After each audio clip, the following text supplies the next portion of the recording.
Kumusta po mga kazila? Andito tayo ngayon sa Uptown, malapit sa SM. Dito ko po sisimulan ang aking review patungkol sa video resolution ng ating Supremo Ace, Dual Screen 4K with EIS.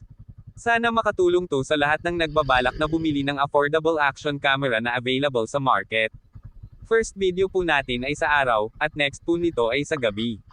Kayo na po humusga if worth it ba ang action camera na ito.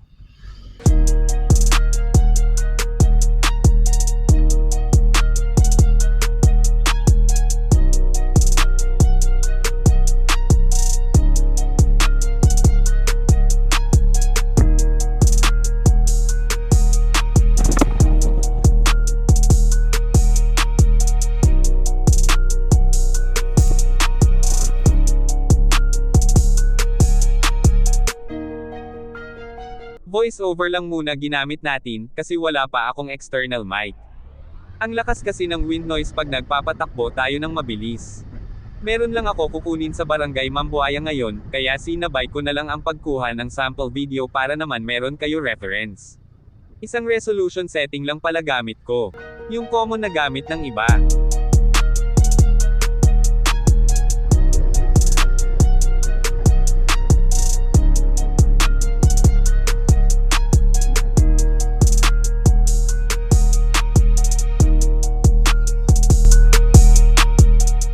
Para sa price point ng Supremo Ace, swak na swak siya para sa mga nagbabalak bumili ng action cam at di pa kaya sa budget yung mga high-end.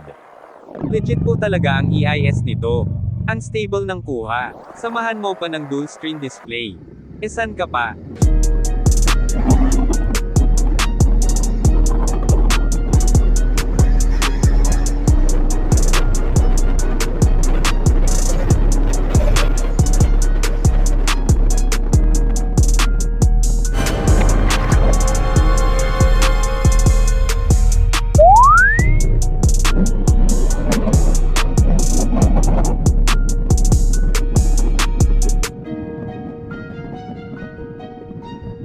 Sana po ay nagustuhan ninyo ang aking handog na video reference.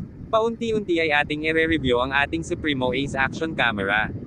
Comment down below para sa inyong mga opinion. Pasupport na lang po sa aking channel. Maraming salamat sa inyong oras.